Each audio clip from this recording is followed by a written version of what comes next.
merci de nous recevoir une fois de plus, toujours sur la même lancée de nos vidéos concernant les théories spirituelles. Il est important de vous rappeler que pour l'évolution et le bien-être de la chaîne, abonnez-vous et partagez, c'est le seul moyen de garantir la continuité de la chaîne et avoir plus de vidéos. Abonnez-vous et partagez. Nous allons aujourd'hui parler d'une théorie spirituelle concernant les âmes errantes. Oui, c'est sûr que vous avez déjà entendu parler des âmes errantes, mais comme plusieurs personnes, rares sont les gens qui savent réellement de quoi il s'agit. Dans cette théorie, nous allons voir.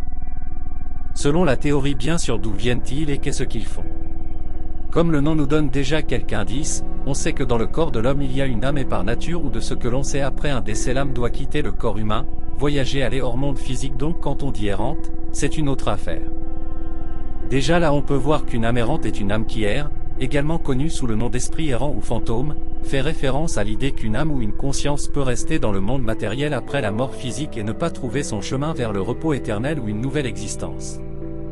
Pour être un peu plus clair, cela veut juste dire que c'est l'esprit d'une personne qui est décédée, mais son esprit traîne encore sur terre et n'a pas pu rejoindre la lumière.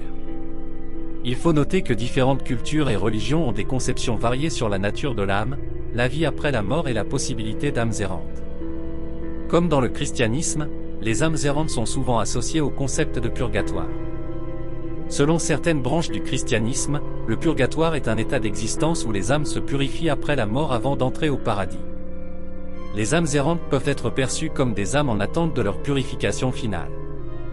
Ou encore l'islam qui enseigne que lorsque les individus meurent, leurs âmes passent par un état transitoire appelé barzakh, où elles attendent le jour de la résurrection et du jugement.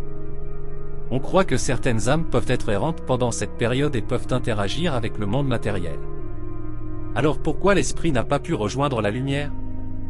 Selon la théorie spirituelle que nous évoquons, cela serait dû au fait que la personne soit décédée avant le jour prévu de sa mort. Par exemple, si dans le destin de la personne, il était prévu que la personne meure à 50 ans, mais pour une autre raison comme une mort subite ou victime d'un sacrifice humain, la personne meurt à 30 ans, supposant, la porte de séjour de mort ne lui sera pas ouverte, son âme ne pourra pas quitter ce monde jusqu'à ce que la date prévue n'arrive. Donc concernant notre exemple, l'esprit va errer sur terre pendant 20 ans pour atteindre les 50 ans prévus dans son calendrier. La théorie continue en expliquant ce qui peut arriver pendant le temps que cet esprit erre sur terre. En errant sur terre, cet esprit peut être capturé par les pratiquants, entendés par là les marabouts, féticheurs et autres. C'est les esprits qu'ils utilisent pour accomplir leur mission dans le monde invisible. Ces esprits sont utilisés comme esclaves, et peuvent servir pour aller soit voler mystiquement dans les banques, aller tuer mystiquement une personne, bref pour le sale boulot. Donc pendant tout le temps qu'il va rester à l'esprit sur terre, il sera au service de celui qui l'a capturé, et selon la théorie, tout ce que l'esprit fait pendant ces années d'errance sera mis dans son compte de karma.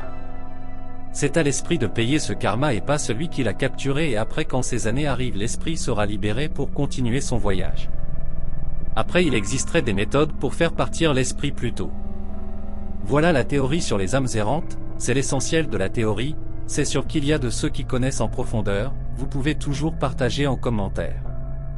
Merci d'avoir suivi. On s'abonne et on partage pour plus de vidéos. L'averti.